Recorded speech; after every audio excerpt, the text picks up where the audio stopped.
The altimeter read 15,000 feet when Captain Sarah Chen heard the strangled gasp from the seat beside her. Major Tom Bradley's hands had gone rigid on the yoke, his entire body seized in an unnatural position that made Sarah's blood turn to ice water. The C-130 Hercules transport plane bucked violently as Tom's paralyzed grip forced the aircraft into an uncommanded climb, the four turboprops screaming in protest against the sudden change in attitude. Preparing and narrating this type of story took us long efforts and hard work, so if you are enjoying the story, please consider subscribing to our channel. "Tom!" Sarah's voice cut through the engine noise, sharp and commanding. She could see his eyes rolling back, his face contorting in ways that spoke of something catastrophic happening inside his skull. 23 years of military aviation had prepared her for equipment failures, enemy fire, and weather emergencies. But nothing had prepared her for watching her co-pilot suffer what was clearly a massive stroke at altitude, with 96 souls aboard their aircraft. The C-130 shuddered as Sarah fought for control, her hands flying across the instrument panel with practiced precision. The cargo hold behind them contained not just military personnel returning from deployment but also a medical team transporting critical supplies to a remote forward operating base in Afghanistan's Kunar province. The nearest suitable runway was Bagram Airfield, still over 200 nautical miles away across some of the most unforgiving terrain on Earth. Sarah keyed her radio with trembling fingers. "Mayday, Mayday, Mayday. Bagram Control, this is Reach 447 Heavy declaring a medical emergency. Co-pilot is incapacitated. Request immediate vectors to Bagram and emergency medical standing by." Her voice remained steady despite the chaos erupting around her, the product of countless hours of emergency training that had become muscle memory. Tom's body convulsed once more before going completely limp, his hands falling away from the controls entirely. The sudden release of pressure sent the aircraft into a steep dive that pressed Sarah back into her seat with crushing force. She could hear shouts of alarm from the cargo compartment as loose equipment crashed against bulkheads and passengers fought against their restraints. Working the controls with both hands, Sarah managed to level the aircraft at 12,000 feet, but she could feel something was terribly wrong beyond just Tom's medical crisis. The control surfaces felt sluggish, unresponsive in ways that suggested the violent maneuvering had damaged critical flight systems. Warning lights began illuminating across her instrument panel like a deadly Christmas tree, hydraulic pressure dropping, electrical systems fluctuating, and most ominously, a fire warning light for the number 2 engine. "Bagram Control, Reach 447 Heavy," came the reply through her headset. "We copy your Mayday. Turn left heading 270 and descend to flight level 100. Emergency services are being notified. What is the nature of your co-pilot's medical emergency?" Sarah glanced at Tom's unconscious form, his breathing shallow and irregular, a thin line of drool escaping from the corner of his mouth. "Appears to be a stroke or massive cardiac event. Patient is unconscious and unresponsive. I'm flying single pilot with possible aircraft damage from uncommanded maneuvers. Request priority handling." The reality of her situation crashed over her like a physical blow.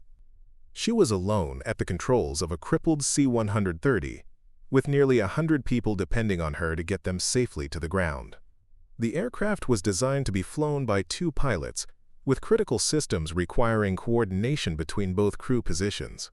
Every emergency checklist assumed she would have help, someone to read procedures while she flew, someone to monitor systems while she navigated, someone to make radio calls while she fought to keep them airborne. Before we dive deeper into this incredible story, I want to take a moment to thank you for watching. Creating and narrating these detailed, novel-length stories takes tremendous time and research to bring you the most engaging content possible. We're embarking on a journey of nearly 50,000 words together. That's a full novella.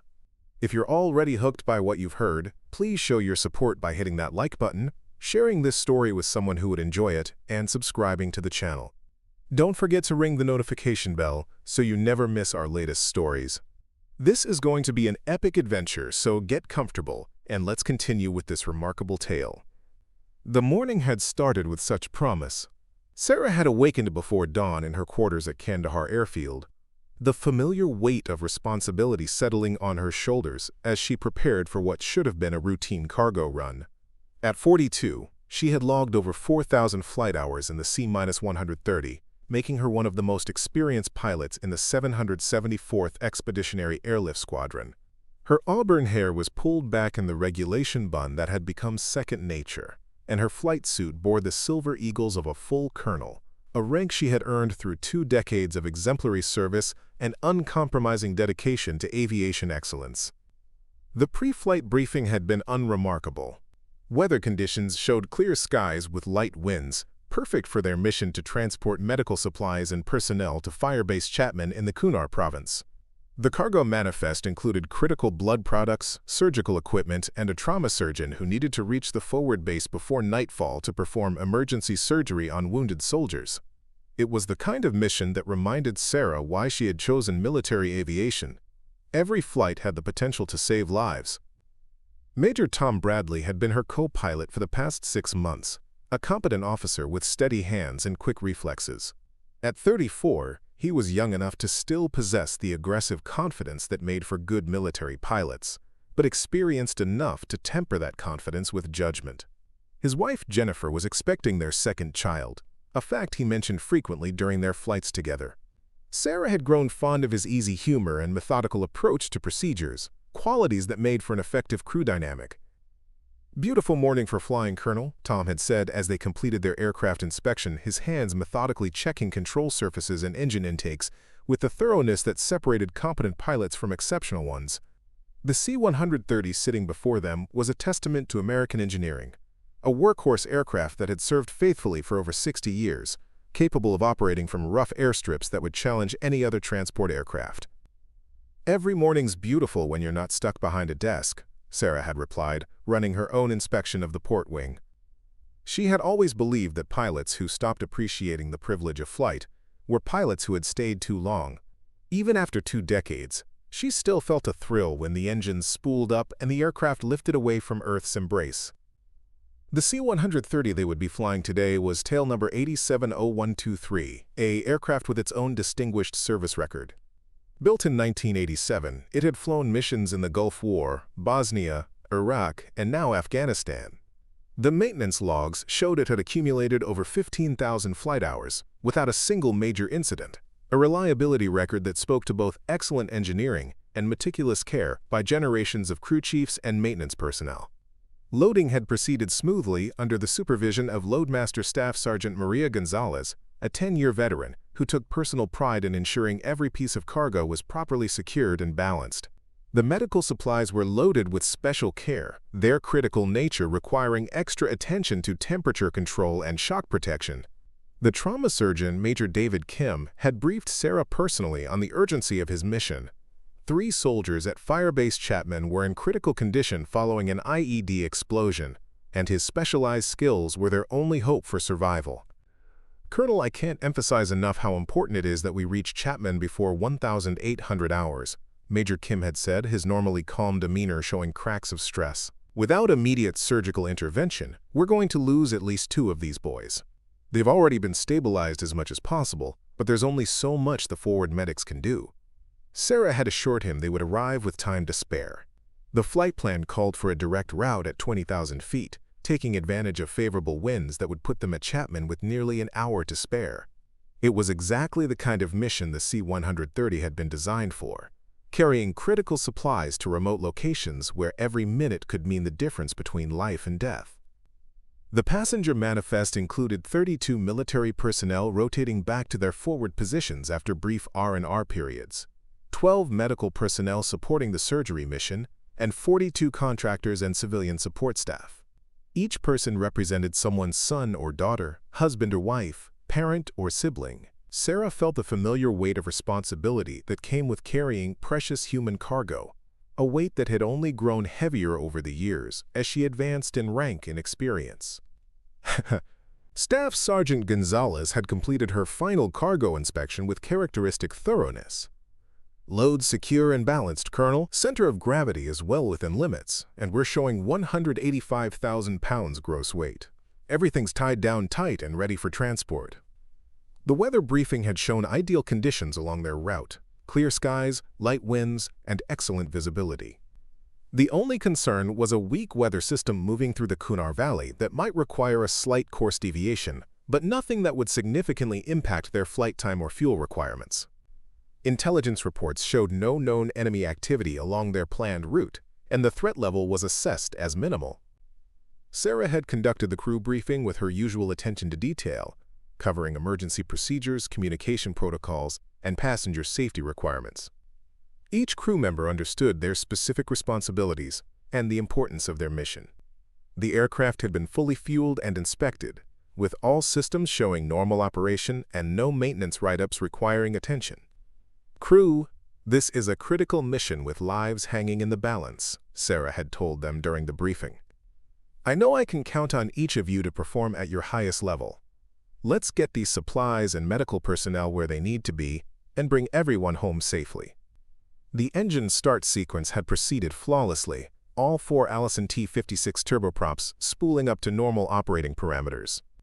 The pre-taxi checklist was completed without discrepancies, and clearance delivery had provided their departure instructions exactly as filed.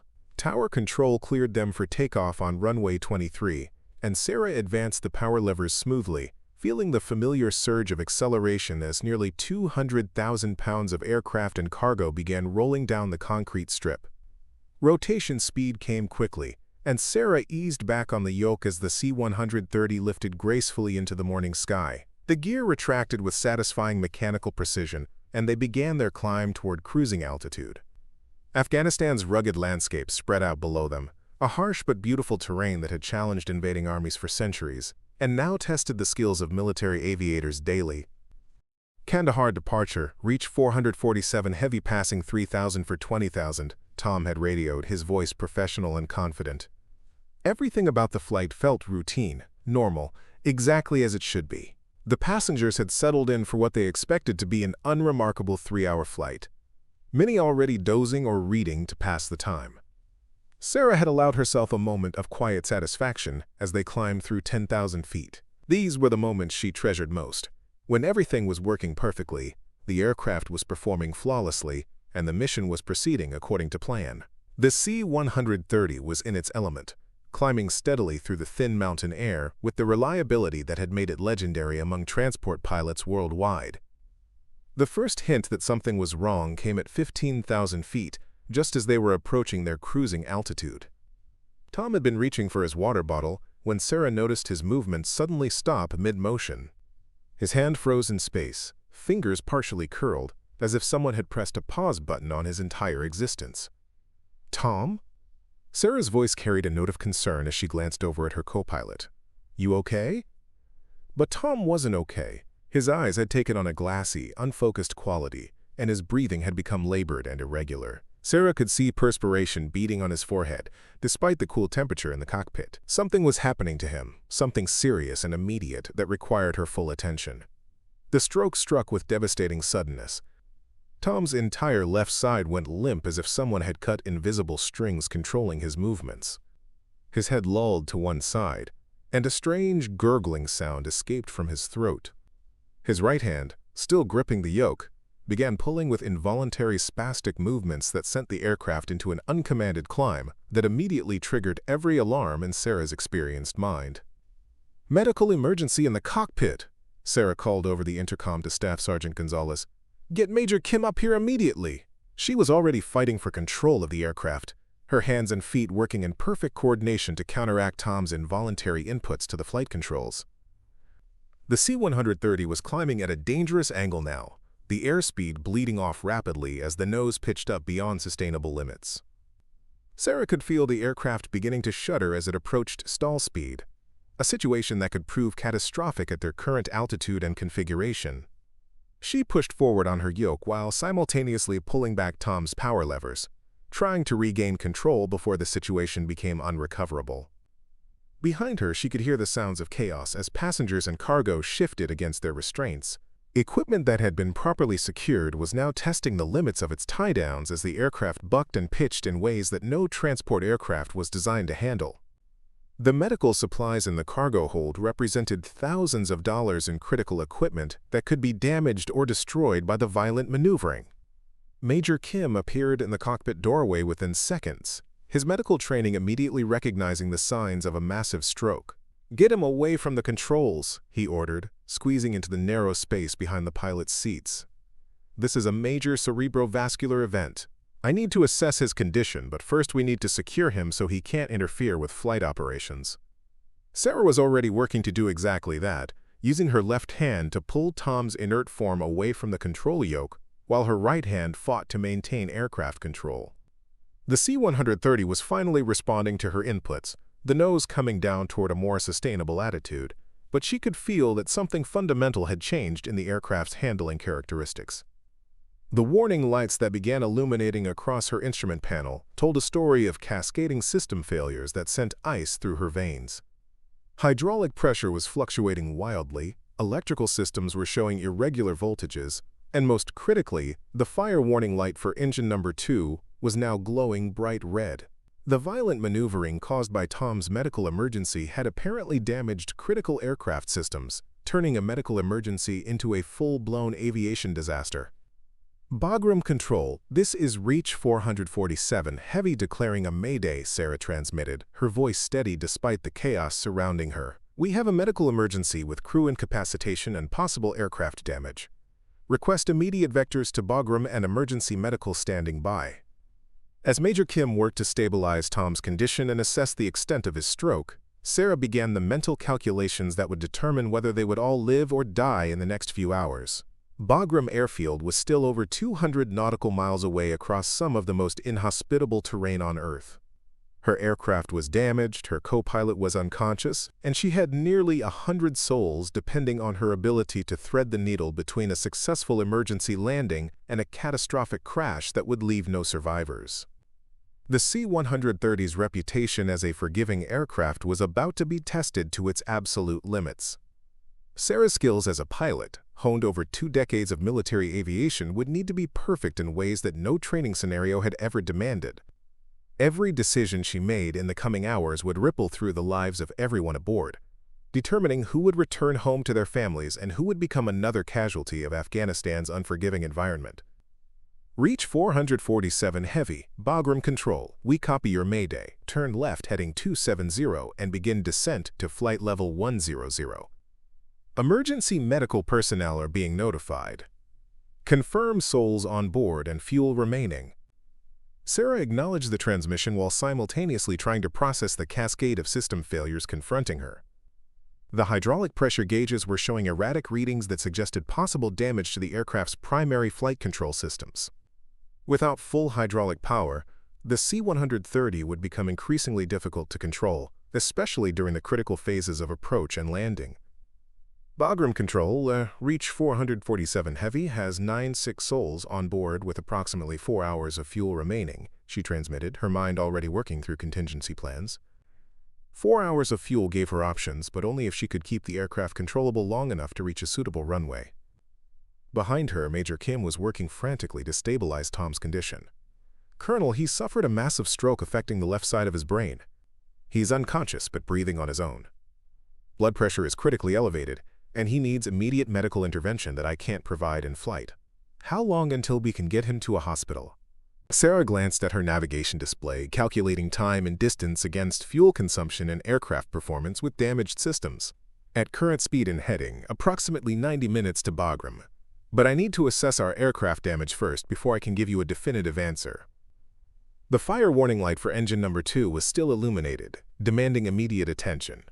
Sarah began the engine fire emergency checklist from memory, her hands moving with practiced precision across switches and levers that had become extensions of her will over thousands of hours of flight time. If the engine was actually on fire, they had only minutes before the situation became unsurvivable. "Fire warning light is illuminated for engine 2, she announced over the intercom. "All passengers remain seated and secure. Crew prepare for possible engine shutdown and single engine approach procedures." Staff Sergeant Gonzalez immediately began securing the cargo hold and briefing passengers on emergency procedures. Her voice carried the calm authority that separated professional aircrew from amateurs, providing reassurance through competent action even in the face of unprecedented crisis. Sarah reached for the engine fire handle for number 2, pausing for a moment to assess whether the warning light represented an actual fire or merely sensor damage from the violent maneuvering. The engine temperature readings were elevated, but not at levels that would indicate an active fire. The torque readings were fluctuating, suggesting possible mechanical damage, but the engine was still producing power. "Engine parameters are abnormal but not indicating active fire," she announced, continuing to monitor. "Major Kim, I need you to help me assess flight control damage. Can you observe the control surfaces while I make control inputs?" Major Kim positioned himself where he could see the wing through the cockpit windows. "Ready, Colonel." Sarah made gentle inputs to the ailerons, elevator, and rudder, watching the aircraft's response, while Major Kim observed the actual movement of control surfaces. What she discovered sent cold dread through her experienced pilot's instincts. "Aileron response is sluggish and asymmetric," Major Kim reported. "Left aileron appears to be moving normally, but the right aileron movement is limited and jerky. Elevator seems okay from what I can see." The asymmetric aileron response explained the unusual handling characteristics Sarah was experiencing. Controlling the aircraft was requiring constant attention and significant physical effort, a situation that would only worsen as fatigue set in during the long flight to Bagram. More critically, the damage would make the approach and landing phase exponentially more dangerous. "Bagram control, reach 447 heavy. Be advised we have flight control damage in addition to our medical emergency. Request long, straight-in approach to your longest runway with emergency equipment standing by. We'll need medical personnel for stroke victim and possible additional casualties. Reach 447 heavy Bagram control copies. Runway 03 is available, 11500 feet long. We're clearing all traffic and positioning emergency equipment. Medical helicopter is being launched to meet your aircraft. Confirm you're able to maintain control for approach and landing." That was the critical question, wasn't it? Sarah could feel the aircraft's damaged control systems fighting her every input, requiring constant correction and adjustment to maintain straight and level flight. The approach phase would demand precise control at low speeds, where the damaged systems would be most noticeable. Landing would require split-second timing and perfect technique with no margin for error. Bagram control. Control is degraded but manageable. Request approach control frequency and latest weather information. While Sarah coordinated with air traffic control, Major Kim continued his assessment of Tom's condition. The stroke had left him completely paralyzed on his left side, his breathing shallow but regular. Without advanced medical intervention, his chances of survival were diminishing with each passing minute. "Colonel, he needs to be in a hospital now," Major Kim said quietly. "Even if we save his life, every minute of delay increases the likelihood of permanent disability. The clot that caused this stroke is continuing to cause brain damage." Sarah nodded grimly, understanding the implications. Tom had a wife and young child depending on him, a life that hung in the balance of her ability to get this damaged aircraft safely to the ground. The weight of responsibility pressed down on her shoulders like a physical force, demanding perfection in circumstances where even the smallest mistake could prove fatal. The damaged engine was continuing to produce abnormal readings, forcing Sarah to constantly monitor its performance while simultaneously managing the flight control problems. The fire warning light flickered occasionally, suggesting intermittent sensor problems that added another layer of uncertainty to an already complex emergency situation.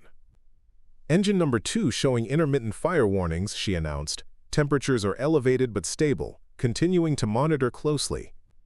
In the cargo compartment, Staff Sergeant Gonzalez was dealing with her own set of challenges. The violent maneuvering had shifted some of the cargo despite proper tie-down procedures, and several pallets of medical supplies had shifted enough to affect the aircraft's center of gravity. The change was subtle but noticeable to Sarah's experienced hands on the controls. "Colonel, we've got some cargo shift back here," Gonzalez reported over the intercom. "Nothing critical, but it's changed our weight and balance slightly. I'm working with passengers to redistribute some of the lighter items." Weight and balance changes in a damaged aircraft could prove catastrophic during approach and landing. Sarah made mental notes to adjust her approach speeds and techniques to account for the altered characteristics, adding another variable to an already complex equation. The passengers were beginning to understand the severity of their situation, despite Gonzalez's professional demeanor and calm announcements. Word was spreading through the cabin that they were facing a genuine emergency. Some passengers showed signs of panic, while others retreated into the quiet composure that comes with accepting circumstances beyond their control. Dr. Kim moved back into the cargo area to check on other passengers, leaving Sarah alone with Tom's unconscious form. The cockpit felt eerily quiet without his familiar presence, the empty co-pilot seat, serving as a stark reminder of how quickly circumstances could change in aviation. Every switch, every instrument, every control that normally would have been shared between two pilots was now her sole responsibility. Sarah began working through the aircraft's emergency checklists, modifying standard procedures to account for single-pilot operation and damaged systems. The C-130's design assumed two competent pilots working together, and many emergency procedures required coordination between crew positions. She would need to prioritize and sequence her actions carefully to avoid task saturation during the critical approach phase. The navigation display showed they were making good progress toward Bagram, but the damaged flight controls were forcing her to fly at reduced speeds to maintain adequate control authority. The fuel consumption calculations remained favorable, but the extended flight time meant more opportunity for additional system failures or further deterioration of already damaged components. Bagram approach, reach 447, heavy level at flight level 100, requesting vectors for straight-in approach to runway 03. Reach 447 heavy Bagram approach, turn right heading 340, descend and maintain 8,000 feet. You're cleared direct to the outer marker when able. Emergency equipment is in position, and medical personnel are standing by. As Sarah began the descent toward Bagram, the damaged flight controls became more noticeable. The aircraft required constant trim adjustments and firm control inputs to maintain the desired flight path. The asymmetric aileron damage was causing a rolling tendency that demanded continuous correction, adding to her workload and physical fatigue.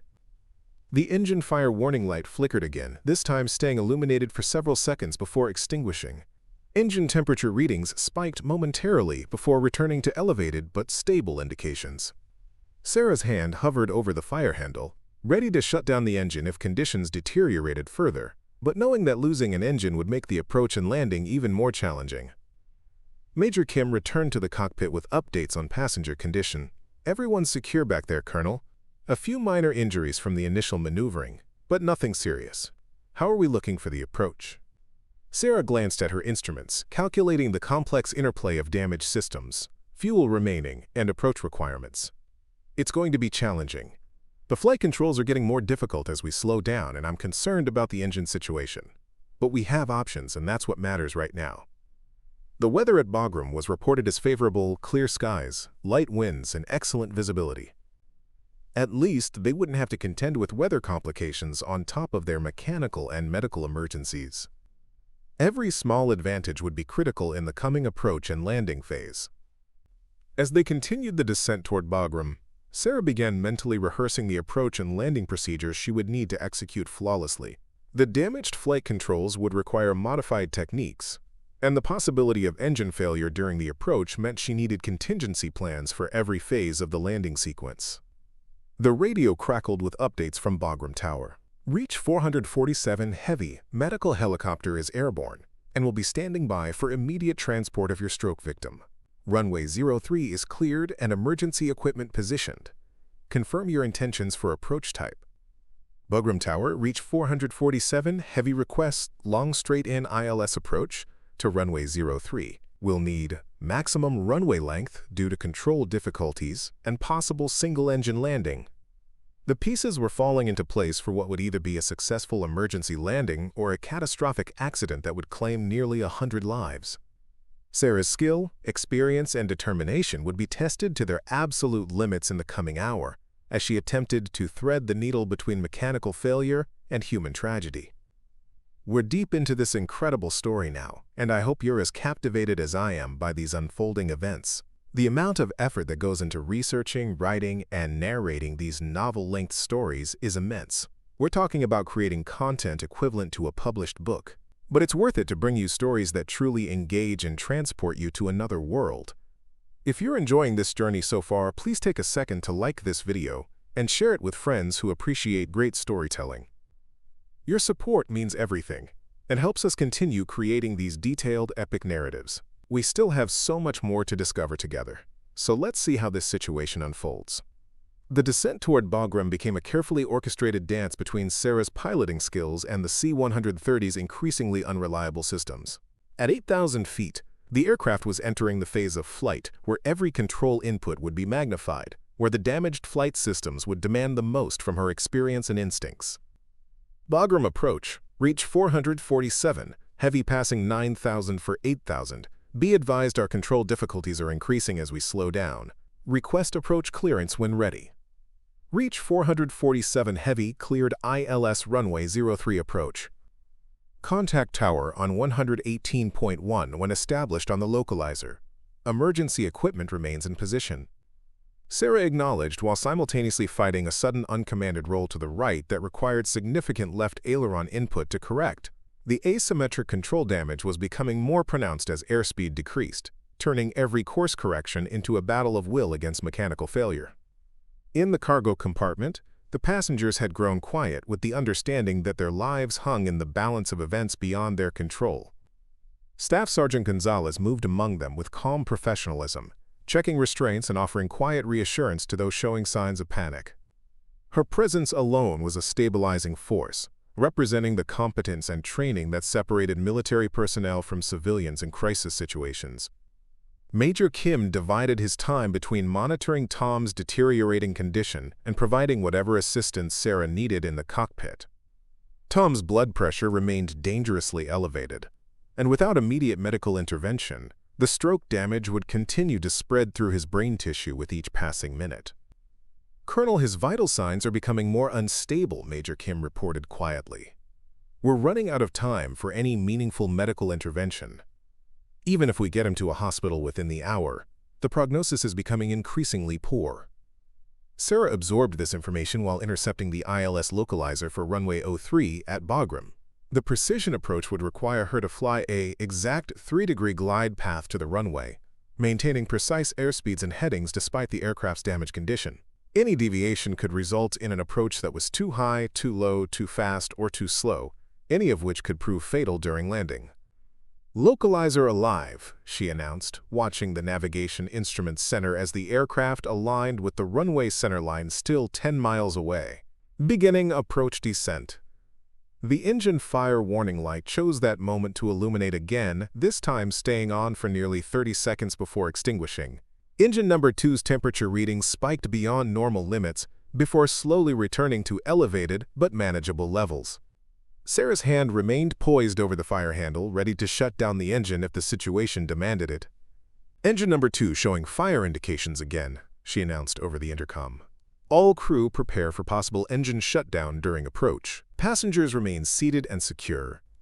Single-engine approaches in the C-130 were challenging under the best of circumstances, requiring precise speed control and modified landing techniques. With damaged flight controls, a single-engine approach would push both aircraft and pilots to the very limits of their capabilities. At 5 miles from the runway, Sarah was established on the glide path and maintaining approach speed despite the increasing difficulty in controlling the aircraft. The damaged ailerons required constant attention, and the asymmetric response was causing a persistent rolling tendency that demanded continuous correction. Bagram Tower, reach 447 heavy established on the ILS, 5 miles out. Continuing approach with control difficulties and possible engine problems. Reach 447 heavy Bagram Tower. You're cleared to land runway 03. Wind is light and variable, visibility unlimited. Emergency equipment standing by. The runway environment was coming into view through the windscreen, a reassuring sight that represented safety and medical care for Tom's critical condition. But Sarah knew that the most dangerous part of their ordeal was still ahead. Landing a damaged aircraft required split-second timing and perfect technique, with no opportunity for second chances. At 3 miles, engine number 2's fire warning illuminated and stayed on, accompanied by rising temperature readings that left no doubt about the severity of the situation. Sarah made the decision that would define the remainder of their approach. "Engine fire confirmed on number 2, she announced, shutting down engine number 2. Her hand moved to the fire handle with practiced precision, pulling it firmly to shut off fuel flow and electrical power to the failing engine. The sudden loss of power was immediately noticeable, requiring instant compensation with increased power from the remaining 3 engines and significant rudder input to counteract the asymmetric thrust. The C-130 yawed violently to the right, as the dead engine created drag on that side of the aircraft. Sarah's feet worked the rudder pedals with athletic precision, balancing the aircraft's tendency to turn toward the failed engine while maintaining the precise heading required for the ILS approach. "Single-engine approach in progress," she transmitted to the tower. "Maintaining glide path, but approach speed will be higher than normal due to control requirements." The higher approach speed was necessary to maintain adequate control authority with the damaged flight systems and asymmetric thrust condition. But higher speeds also meant longer landing rolls and increased stress on the aircraft structure during touchdown.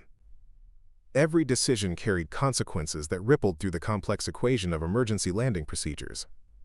Major Kim moved to the position where he could assist with the landing checklist, understanding that Sarah needed all possible support during the critical final approach phase. "Landing gear down and locked," he announced after Sarah lowered the gear handle.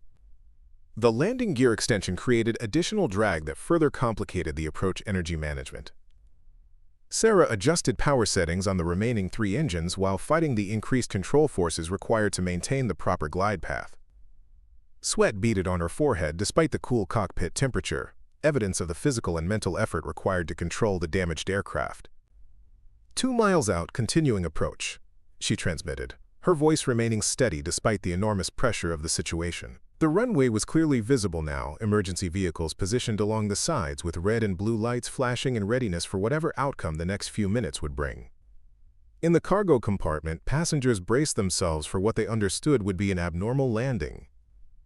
Some closed their eyes in prayer, others gripped their seat arms with white knuckles, and a few maintained the stoic composure that comes with military training and acceptance of fate. Staff Sergeant Gonzalez secured herself in position to assist with emergency evacuation procedures if needed.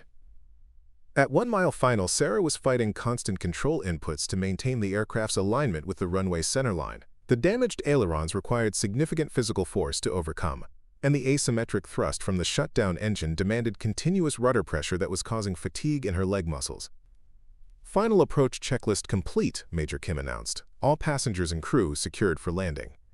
The runway threshold was approaching rapidly now, marked by precise approach lighting that guided Sarah's eyes to the exact point where she needed to begin the landing flare. Years of experience and thousands of landings had programmed her muscle memory for this moment, but the damaged flight controls meant she would need to modify every technique she had ever learned. 500 feet, on glide path," she called out, her eyes scanning between the runway ahead and the instrument panel that displayed critical flight parameters. Airspeed was slightly high but manageable, altitude was on target, and the aircraft was aligned with the runway centerline despite the constant battle with damaged control systems. The engine fire warning light flickered again on engine number 2, reminding her that additional problems could emerge at any moment. But they were committed now, too low and too close to the runway, to consider any option other than landing straight ahead regardless of what additional failures might occur. 100 feet, continuing, Sarah announced as the runway rushed up to meet them. This was the moment that would determine whether her skills and the C-130's legendary toughness would be enough to save 96 lives, or whether they would become another statistic in aviation's unforgiving record books. The landing flare required perfect timing and precise control inputs that had to compensate for both the damaged flight systems and the asymmetric thrust condition. Sarah pulled back gently on the yoke, feeling the aircraft's nose rise as the main landing gear contacted the runway with a firm but controlled touchdown. The moment the wheels touched concrete, Sarah's world exploded into controlled chaos. The asymmetric thrust from the dead engine tried to pull the aircraft off the runway centerline, requiring immediate and aggressive rudder inputs to maintain directional control. The damaged ailerons fought her attempts to keep the wings level as the C-130 rolled down Bagram's lengthy runway at speeds that still exceeded highway traffic. "Touchdown, Bagram," she transmitted while simultaneously deploying thrust reversers on the 3 operating engines and applying maximum braking pressure. The combination of reverse thrust and wheel brakes created a symphony of mechanical stress as nearly 200,000 pounds of aircraft and cargo fought against momentum and physics. The aircraft shuddered and bucked as the braking systems absorbed enormous kinetic energy, converting forward motion into heat through friction and reverse thrust. Sarah could feel the landing gear struts compressing and extending as the rough runway surface transmitted every imperfection through the airframe. But they were slowing, the airspeed indicator winding down through numbers that represented the margin between controlled landing and catastrophic ground loop. Emergency vehicles are rolling, came the tower transmission as fire trucks and ambulances began their race to meet the slowing aircraft. The runway was long enough to accommodate even their extended landing roll, but Sarah knew that stopping was only the first challenge. Tom needed immediate medical attention, and the aircraft would require extensive inspection before it could fly again. The C-130 finally rolled to a complete stop approximately 7,000 feet down the 11,500-foot runway, well within the available distance but far longer than any normal landing would require. Sarah immediately began the engine shutdown procedures while Major Kim prepared to coordinate the medical evacuation of Tom's unconscious form. Reach 447 Heavy is stopped on runway 03, Sarah transmitted, her voice carrying the exhaustion that comes with successfully managing a crisis through skill and determination. Request immediate medical assistance for stroke victim and maintenance inspection for aircraft damage. The emergency vehicles surrounded the aircraft within minutes, their crews deploying with the practiced efficiency that saves lives and prevents additional casualties. Medical personnel boarded through the crew door and immediately began advanced life support procedures on Major Bradley, while fire crews inspected the shutdown engine for signs of actual fire damage.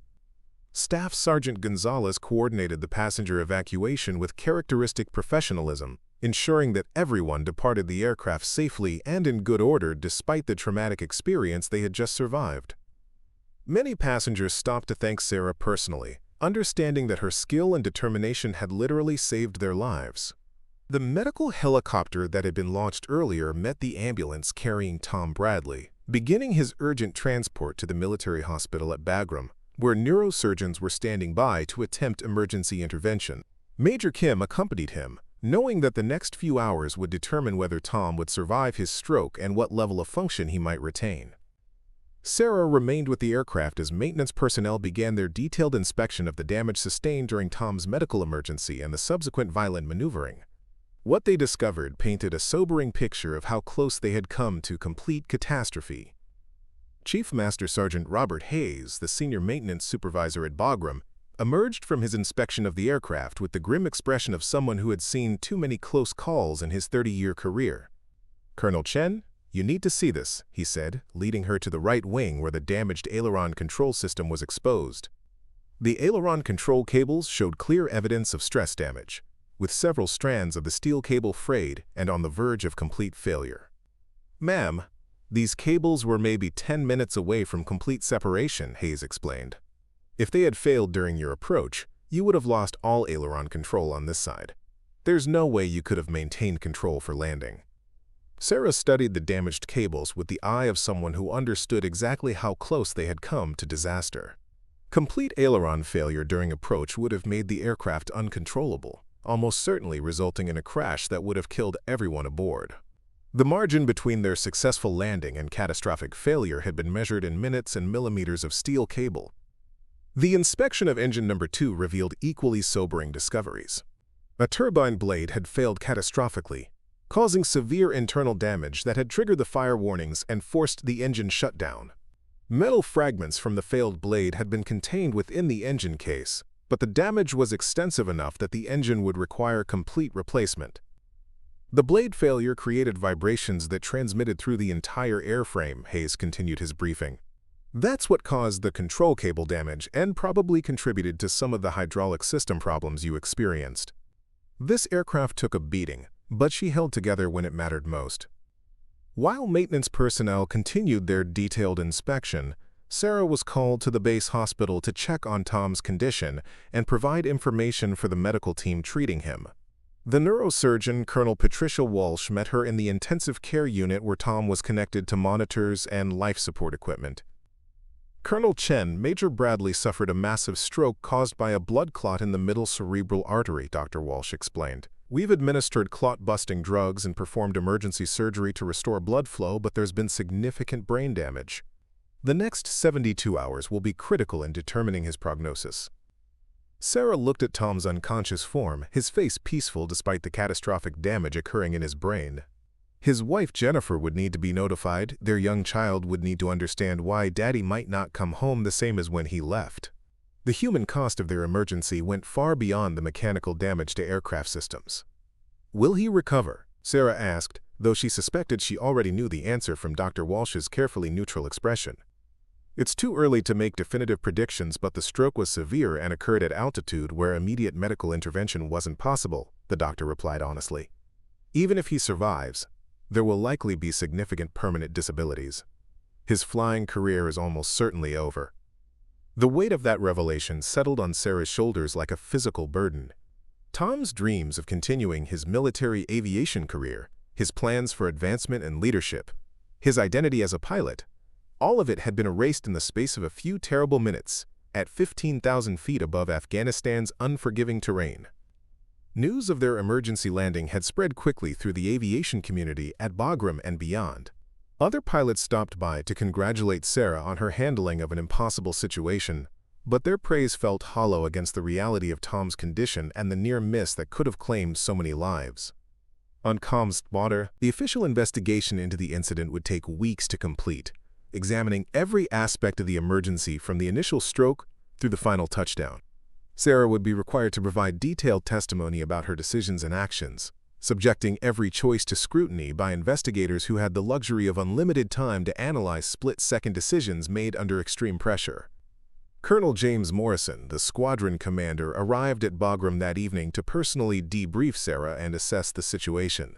A veteran pilot with over 5,000 hours in the C-130, Morrison understood better than most what Sarah had accomplished during their emergency. "Sarah, what you did today was extraordinary," Morrison said as they sat in the Squadron Operations Center. "Single-pilot approaches in damaged aircraft aren't covered in any manual because they're not supposed to be survivable. You saved 95 lives through skill, experience, and pure determination." 96 lives, sir," Sarah corrected quietly. "Tom's still alive, and as long as he's fighting, I'm counting him among the survivors." Morrison nodded, understanding the loyalty that bound military aviators together. "The investigation will be thorough, but I want you to know that your actions will be held up as an example of everything right about military aviation. You exemplified the best traditions of the Air Force today." The formal investigation would indeed find that Sarah's actions had been not only appropriate but exceptional under the circumstances. Her decision-making, crew resource management, and flying skills would be analyzed and incorporated into training programs for future pilots facing similar emergencies. But for Sarah, the personal cost of their emergency was becoming clear. The stress of single-pilot operations under extreme conditions had taken a physical and emotional toll that would require time to process and heal. The knowledge that her actions had saved lives was balanced against the reality that Tom's life and career had been destroyed by circumstances beyond anyone's control. The passengers and crew members who had survived their ordeal began the process of continuing their interrupted journeys. The medical supplies that had been their original cargo were transferred to another aircraft and delivered to Firebase Chapman, where they would save the lives of wounded soldiers as originally planned. The mission continued despite the human drama that had unfolded at altitude. Dr. Kim, who had returned from accompanying Tom to the hospital, found Sarah in the operations center reviewing the aircraft damage reports. "Colonel, I wanted to thank you personally for what you did today. Without your skill and composure, we would all be dead right now." "I was just doing my job, Major," Sarah replied, though they both knew her performance had gone far beyond normal job requirements. "No, ma'am, what you did today was heroic in the truest sense of the word," Kim insisted. "You saved lives through personal courage and professional excellence. Tom's condition isn't your fault. Strokes happen. And there was nothing anyone could have done to prevent it. But your response to that emergency saved everyone else aboard that aircraft." As night fell over Bagram Airfield, Sarah stood on the flight line looking at the damaged C-130 that had carried them all safely home. The aircraft looked tired and wounded, its battle damage evident in the scorched engine and exposed control cables. But it had fulfilled its primary mission, bringing its human cargo home alive. The investigation would later determine that the combination of factors that led to their emergency was statistically so unlikely as to be nearly impossible. A healthy pilot suffering a massive stroke during flight, the resulting violent maneuvering causing critical system damage, and the cascade of failures that followed represented a perfect storm of aviation emergencies that should have resulted in catastrophic loss of life. That it hadn't was due to a combination of excellent training, superior aircraft design, professional crew performance, and Sarah's exceptional piloting skills under the most extreme conditions imaginable. The story would become legendary within military aviation circles, studied and analyzed for lessons that could be applied to future emergency situations. But for Sarah, the most important outcome was that 95 people had walked away from an aircraft that should have crashed, and one more was fighting for his life in a hospital bed instead of lying dead in the mountains of Afghanistan. Sometimes, that was the best outcome possible in an imperfect world where mechanical failures and medical emergencies could strike without warning. 3 days after the emergency landing, Sarah received word that Tom's condition had deteriorated. The initial surgery had been successful in removing the blood clot, but secondary swelling in his brain was causing additional complications that threatened his survival. She made her way to the intensive care unit where Jennifer Bradley had arrived from the United States to be with her husband. Jennifer was sitting beside Tom's bed, holding his hand and speaking softly to his unconscious form. At 28, she possessed the quiet strength that military spouses develop through deployments and uncertainty, but the devastation in her eyes spoke to the magnitude of their family's crisis. "Mrs. Bradley, I'm Colonel Chen," Sarah introduced herself quietly. "I was Tom's pilot on the flight where he became ill." Jennifer looked up with recognition and something that might have been gratitude. "Tom mentioned you in his emails. He said you were one of the best pilots he'd ever flown with. The doctors told me what you did, how you saved everyone on the plane." Sarah sat down in the chair beside Jennifer, struggling with the complex emotions of facing the wife of her co-pilot. "Tom is a good pilot and a good man.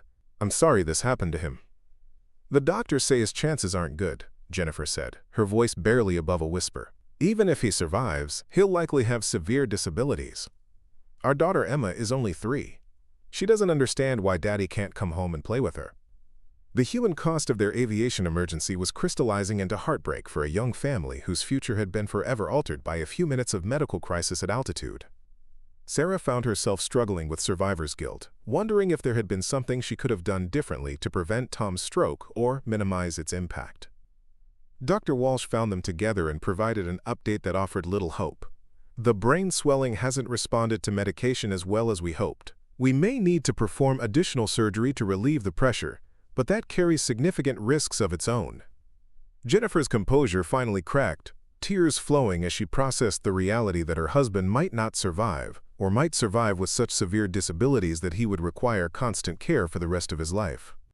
Their plans for military retirement, their dreams of watching their daughter grow up with her father, all of it hung in the balance of medical decisions being made in a hospital room halfway around the world from home. Sarah stayed with Jennifer through that long night, offering what comfort she could to a woman facing the potential loss of everything that mattered to her. They talked about Tom's flying career, his love for aviation, and his excitement about the new baby they had been planning to have when he returned from deployment. Meanwhile, the investigation into their emergency was revealing additional disturbing information. The engine blade failure that had caused their cascade of problems was being traced to a manufacturing defect that could potentially affect other aircraft in the fleet. The discovery meant that dozens of C-130s would need emergency inspections to prevent similar failures from causing additional accidents. Chief Master Sergeant Hayes briefed Sarah on the investigation findings with the gravity of someone who understood the implications. "Colonel, the blade that failed in your engine came from a batch that has quality control issues. We're grounding aircraft across the fleet until we can inspect every engine with components from that manufacturing run." The revelation that their emergency might have been prevented by better quality control added another layer of complexity to Sarah's emotional processing of the event. Tom's stroke had been a random medical event, but the engine failure that complicated their emergency landing might have been avoided with different manufacturing processes or inspection procedures. "How many other aircraft are affected?" Sarah asked, though she suspected the answer would be significant. "Preliminary estimates suggest over 200 aircraft worldwide could have potentially defective components," Hayes replied. "This is going to be a major logistics challenge to inspect and replace components while maintaining operational readiness." The broader implications of their emergency were rippling through the military aviation community. Training programs were being modified to address single-pilot operations in transport aircraft, emergency medical procedures were being updated, and aircraft systems were being redesigned to better accommodate crew incapacitation scenarios. Sarah found herself at the center of these discussions, her experience during the emergency becoming the foundation for new training protocols and operational procedures. Aviation safety specialists interviewed her extensively about her decision-making process, her prioritization of tasks, and her techniques for managing multiple simultaneous emergencies. Colonel Chen, your handling of this emergency is going to save lives in future similar situations, explained Dr. Michael Roberts, the Air Force's chief aviation psychologist. The lessons learned from your experience will be incorporated into training programs that will prepare other pilots for the unthinkable. But the recognition and praise felt hollow against the reality of Tom's condition and the impact on his family. Sarah struggled with the disconnect between being celebrated as a hero while watching a friend and colleague fight for his life as a result of circumstances that had unfolded under her command. The psychological evaluation that followed her emergency was standard procedure for pilots involved in serious incidents, but Dr. Roberts found Sarah's responses concerning. The stress of single-pilot operations under extreme conditions, combined with the responsibility she felt for Tom's condition, was creating emotional trauma that could affect her future performance as an aviator. Sarah, what you're experiencing is normal for someone who has been through what you've been through, Dr. Roberts explained during one of their sessions. Survivor's guilt is common among pilots who successfully handle emergencies where others are injured. You need to understand that Tom's stroke wasn't caused by anything you did or failed to do. Intellectually, Sarah understood the psychology behind her emotional responses, but the knowledge didn't diminish the weight of responsibility she felt for everyone who had been aboard her aircraft that day. The faces of the 95 passengers and crew members who had survived haunted her dreams, as did the sight of Tom's unconscious form connected to life support equipment. The investigation's preliminary report was completed 2 weeks after the emergency, and its findings would reshape aviation safety protocols for years to come. Sarah's actions were not only validated but held up as exemplary examples of crisis management and pilot decision-making under extreme pressure. Colonel Morrison briefed her on the report's conclusions with obvious pride in his subordinate's performance. Sarah, the investigation found that your actions were not only appropriate but exceptional under the circumstances. Your decision-making saved lives, and your flying skills were demonstrated to be at the highest levels of proficiency. The formal commendation process was already underway, with recommendations for significant awards recognizing her heroic actions during the emergency. But Sarah's focus remained on Tom's condition and the impact on his family, rather than on the recognition her actions might bring. Jennifer Bradley had extended her stay in Afghanistan to be with Tom during his critical recovery period. The military had arranged family lodging near the hospital, and Sarah visited them daily to provide whatever support she could. Watching Jennifer maintain hope despite the grim medical prognosis reminded Sarah of the strength that military families develop through years of uncertainty and sacrifice. Tom's condition remained critical but stable, his survival no longer in immediate doubt but his recovery prospects remaining uncertain. The brain damage from his stroke was extensive, and even the most optimistic medical assessments suggested he would face significant challenges in basic functions like speech, mobility, and cognitive processing. The next phase of his recovery will take place at Walter Reed Medical Center, Dr. Walsh explained to Jennifer and Sarah. He'll need extensive rehabilitation and therapy, and the process will take months or potentially years. Even then, there are no guarantees about how much function he'll ultimately recover. As arrangements were made for Tom's medical evacuation to the United States, Sarah grappled with the knowledge that their aviation careers had diverged permanently on that day when stroke struck at 15,000 feet. She would continue flying, carrying the lessons learned from their emergency into future missions, while Tom would begin a different kind of battle for recovery and adaptation to a new reality. The damaged C-130 that had carried them safely home was being prepared for major repairs that would take months to complete. New engines, flight control systems, and structural components would restore the aircraft to full operational status, but the scars of their emergency would remain in maintenance records and investigation files. Sarah's own recovery from the trauma of their emergency was proceeding more slowly than the aircraft repairs. The stress of single-pilot operations under extreme conditions had left psychological marks that would require time and professional support to heal. Dr. Roberts recommended continued counseling and a gradual return to full flying duties. Your body and mind went through extreme stress during that emergency, he explained. The adrenaline, the life-or-death decision-making, the physical demands of controlling a damaged aircraft, All of that takes a toll that isn't immediately apparent.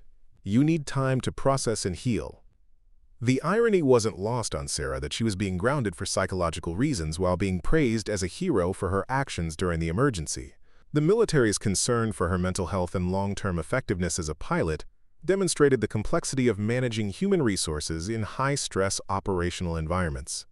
As Tom's medical evacuation flight departed Bagram for the long journey to Walter Reed, Sarah stood on the flight line watching another C-130 carry her friend toward an uncertain future. The aircraft that bore him home was identical to the one they had flown together, a reminder that aviation safety depended on the complex interaction between human performance, mechanical reliability, and the unpredictable variables that could turn routine flights into life-or-death emergencies. We're approaching the climactic moments of this epic tale, and the tension is at its peak. Creating stories of this scope and detail requires not just writing talent, but careful plotting, character development, and attention to every narrative thread. We've journeyed through nearly 40,000 words together, and I hope every moment has kept you engaged. If this story has drawn you in and kept you listening, please show your appreciation by liking this video and subscribing to our channel. Share this epic with anyone who loves immersive storytelling, and hit that notification bell for more incredible adventures. Now let's witness how everything comes together in these final, crucial moments. 6 months after the emergency landing at Bagram, Sarah received clearance to return to full flying status. The psychological evaluation process had been thorough and sometimes painful, forcing her to confront the trauma and survivor's guilt that had followed their crisis. Dr. Roberts had worked patiently with her to process the complex emotions surrounding Tom's condition and her role in the emergency that had saved so many lives while forever altering his. "You're ready to fly again, Sarah," Dr. Roberts announced during their final session. "You've processed the trauma in healthy ways, and your commitment to aviation safety has actually been enhanced by your experience. You'll be a better pilot and leader because of what you've been through." The return to flying came with a new assignment as Chief of Flight Safety for the 774th Expeditionary Airlift Squadron, a position that would allow her to incorporate the lessons learned from their emergency into training programs and operational procedures. Her first task was developing new protocols for single-pilot operations and crew incapacitation scenarios. Sarah threw herself into the safety role with the passion of someone who had seen firsthand how quickly routine flights could become life-or-death situations. She worked with engineers to design new aircraft systems that would better accommodate crew emergencies, and with training specialists to develop scenarios that would prepare pilots for the unthinkable. The new training program she developed became known throughout the Air Force as the Bradley Protocol, named in honor of Tom's sacrifice and the lessons learned from their emergency. The program included realistic simulations of crew incapacitation, single-pilot operations, and cascading system failures that pushed pilots to their limits in controlled environments. Preparing and narrating this type of story took us long efforts and hard work, so if you are enjoying the story, please consider subscribing to our channel. "Colonel Chen, this training program is revolutionary," explained Colonel Lisa Martinez, the Air Force's Director of Flight Safety. "You've taken the lessons from your emergency and created a comprehensive training system that will prepare pilots for situations they never thought they'd face. This will save lives." Meanwhile, Tom's recovery at Walter Reed Medical Center was progressing slowly but steadily. The extensive brain damage from his stroke had left him with partial paralysis, speech difficulties, and cognitive challenges that would require years of rehabilitation. But his determination to recover and adapt had impressed his medical team and inspired other patients facing similar challenges. Jennifer Bradley had become an advocate for military families dealing with traumatic brain injuries, using her experience to help others navigate the complex medical and social services systems. Their daughter Emma, now 4 years old, was learning to adapt to her father's changed condition with the resilience that children often display in difficult circumstances. Tom may never fly again, but he's finding new ways to contribute to aviation safety through his recovery experience, Jennifer told Sarah during one of their regular phone calls. He's working with the medical team to understand how strokes affect pilot performance, and his insights are being incorporated into medical screening programs. Tom's medical insights were indeed proving valuable for aviation medicine specialists trying to understand and prevent in-flight medical emergencies. His case had become a landmark study in crew incapacitation and stroke recognition, contributing to new medical protocols that could potentially save lives in future similar situations. The defective engine components that had contributed to their emergency had been traced to a supplier quality control failure that affected over 300 aircraft worldwide. The massive inspection and replacement program that followed had cost millions of dollars, but prevented potentially dozens of similar accidents. Sarah's emergency had literally saved hundreds of lives by revealing the manufacturing defect before it could cause additional catastrophic failures. "Your emergency wasn't just a successful landing," Chief Master Sergeant Hayes explained to Sarah during a flight safety meeting. "It was a warning that prevented a much larger tragedy. The engine failure that complicated your situation could have happened to any of those 300 aircraft, but now we've fixed the problem before it could kill anyone else." The broader implications of their emergency continued to ripple through the aviation community. Aircraft manufacturers incorporated new design features to better accommodate crew incapacitation scenarios, and training programs worldwide adopted elements of Sarah's single-pilot operations procedures. Sarah's first flight back to full operations was aboard a newly repaired C-130, coincidentally the same tail number that had carried them through their emergency 6 months earlier. The aircraft had been completely rebuilt with new engines, updated flight control systems, and enhanced crew incapacitation procedures that reflected lessons learned from their experience. "How does it feel to be back in the cockpit, Colonel?" asked Captain Michael Torres, her new co-pilot for the mission. Torres was a young pilot who had specifically requested to fly with Sarah after studying her emergency handling techniques during his own flight safety training. "It feels like coming home," Sarah replied honestly as she completed the pre-flight inspection. "This is what I was born to do, and what happened 6 months ago reminded me why it's so important to do it right." Their mission that day was another medical evacuation flight, transporting wounded soldiers from forward operating bases to definitive medical care. The cargo manifest included blood products, surgical equipment, and medical personnel, the same type of life-saving supplies they had been carrying during their emergency. As they climbed through 15,000 feet, the altitude where Tom's stroke had occurred, Sarah felt a momentary tightness in her chest, but found that her training and psychological preparation had prepared her for this moment. The aircraft performed flawlessly, its rebuilt systems operating with the precision that the C-130 was famous for throughout the aviation community. "Systems all normal, flight controls responsive," Captain Torres reported during their climb checklist. "No issues to report." The routine nature of the flight was exactly what Sarah needed to rebuild her confidence and demonstrate that her skills as a pilot had not been diminished by the trauma of their emergency. She flew with the precision and professionalism that had characterized her 20-year career, but with an enhanced awareness of how quickly situations could change. Their successful completion of the medical evacuation mission marked the beginning of Sarah's return to full operational duties. Over the following months, she would fly dozens of missions without incident, gradually rebuilding the automatic confidence that separated experienced pilots from novices. The formal awards ceremony recognizing Sarah's actions during the emergency took place 8 months after their landing at Bagram. The Distinguished Flying Cross she received was accompanied by citations praising her quote, heroism and extraordinary achievement while participating in aerial flight, and her decisive actions under extreme emergency conditions that resulted in the saving of 95 lives.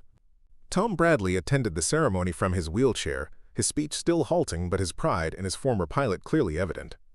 His presence added emotional weight to the recognition, reminding everyone present of the human cost that sometimes accompanied even successful emergency responses.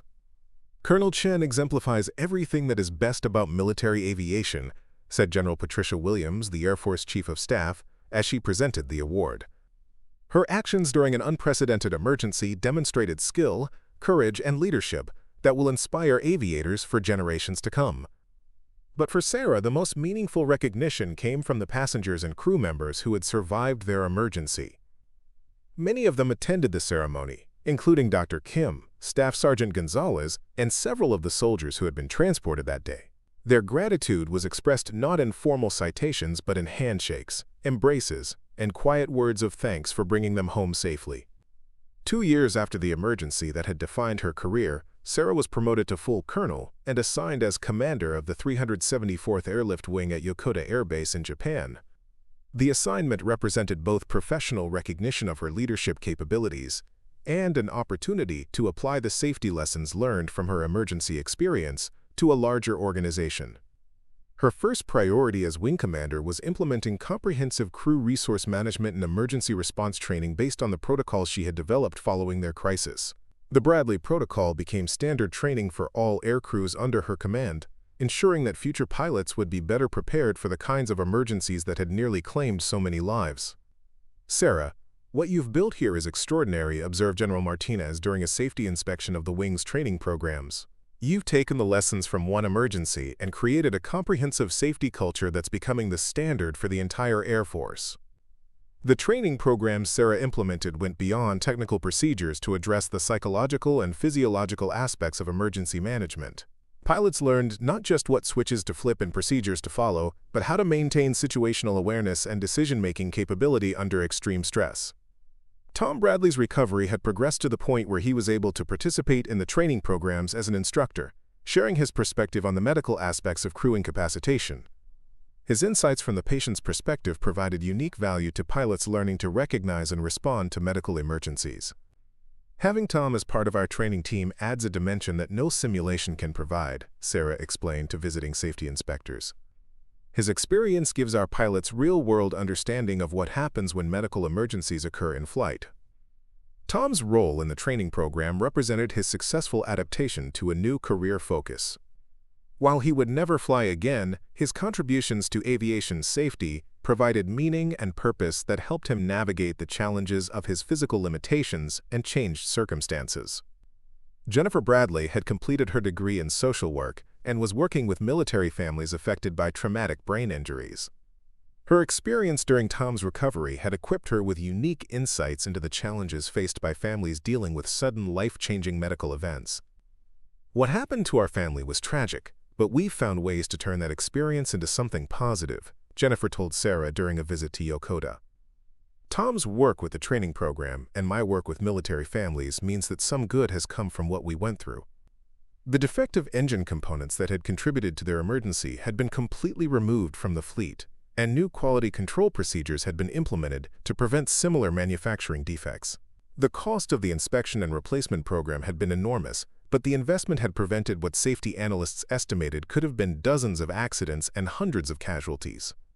Sarah's safety programs at Yokota became a model for wings throughout the Pacific, and she was frequently called upon to brief senior leaders on crisis management and emergency response procedures. Her experience during the emergency had given her credibility and expertise that went far beyond normal pilot training. The C-130 aircraft that had carried them through their emergency had been returned to service after extensive repairs and modifications. The tail number 870123 continued flying missions throughout the Pacific, its service record now including one of the most remarkable emergency landings in military aviation history. 3 years after their emergency, Sarah was selected for promotion to Brigadier General, making her one of the youngest general officers in the Air Force. The promotion was based not only on her exceptional performance during the emergency, but on her subsequent contributions to aviation safety and pilot training. The general stars that Sarah pinned on her uniform represented the culmination of a career that had been defined by one extraordinary day when everything that could go wrong did go wrong, and professional skill and personal courage had prevailed over circumstances that should have been unsurvivable. Tom Bradley was present for Sarah's promotion ceremony, his recovery having progressed to the point where he could walk short distances with assistance. His speech remained halting, but his message to Sarah was clear: pride in her accomplishments and gratitude for her actions on the day that had changed both their lives forever. "General Chen saved my life and the lives of 95 other people," Tom managed to say during the ceremony, his words carrying extra weight because of the effort required to speak them. "She is the finest pilot and leader I have ever known." The emergency that had begun with a stroke at 15,000 feet had evolved into a legacy of improved aviation safety, enhanced training programs, and lessons that would protect future aviators from similar crises. Sarah's actions during those critical hours had saved lives not just that day, but for years to come as her safety innovations prevented additional accidents. Dr. Kim, who had provided medical support during their emergency, was now serving as the Air Force Surgeon General's advisor on aviation medicine. His experience during their crisis had led to new protocols for managing medical emergencies in flight, and improved training for aircrew medical response. Staff Sergeant Gonzalez had been promoted to Chief Loadmaster and was serving as an instructor in the training program Sarah had developed. Her calm professionalism during their emergency had become a case study in crew resource management and passenger safety procedures. The passengers who had survived their emergency had scattered to assignments around the world, but many maintained contact with Sarah and with each other. Their shared experience had created bonds that transcended normal military relationships, connecting them through the knowledge that they had faced death together and survived through skill, courage, and teamwork. As General Chen looked back on the day that had defined her career, she understood that the emergency had revealed not just her capabilities as a pilot, but the strength that emerges when training, experience, and determination combine under extreme pressure. The stroke that had nearly killed Tom Bradley had become the catalyst for safety improvements that would protect countless future aviators. The 900-foot runway that existed only in the imagination of those who heard the story had become a metaphor for the impossible challenges that military aviators face and overcome through skill, courage, and unwavering commitment to bringing everyone home safely. While Sarah had actually landed on Bagram's 11,500-foot runway, the real achievement had been navigating the impossibly narrow margin between disaster and survival that had defined their emergency from beginning to end. Tom's stroke at altitude could have killed everyone aboard their aircraft. Instead, it became the foundation for safety improvements, training programs, and lessons that would protect future generations of aviators. The emergency that should have ended in tragedy had become a testament to the power of human skill and determination when confronted with circumstances that seem unsurvivable. In her office at Yokota Air Base, General Sarah Chen kept a photo of the crew and passengers from that flight, all 96 souls who had faced death together and lived to tell the story.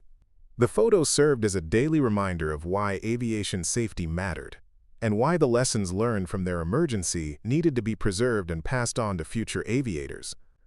The co-pilot who had suffered a stroke at 15,000 feet had recovered enough to find new purpose in teaching others.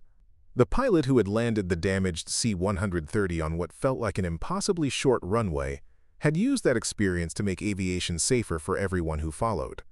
Together, they had turned a near catastrophe into a legacy of improved safety and enhanced training that would protect aviators for generations to come. The story of their emergency would be told and retold in flight training programs around the world, serving as both inspiration and instruction for pilots who might someday face similar challenges. The lessons learned from those critical hours would live on in procedures, training programs, and the collective memory of the aviation community.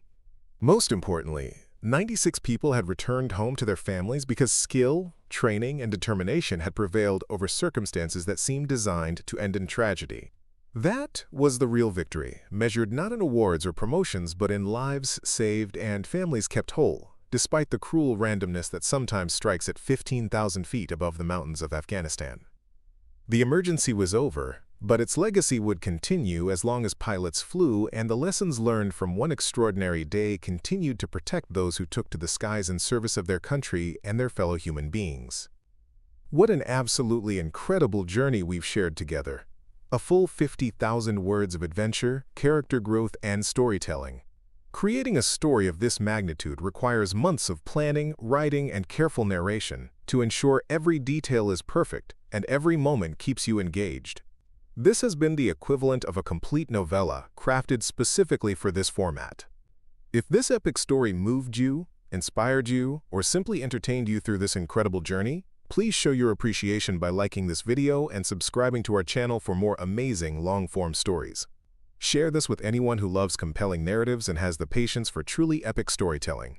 Hit that notification bell to be the first to hear our newest content. Thank you for being part of our storytelling community and for joining me on this remarkable adventure.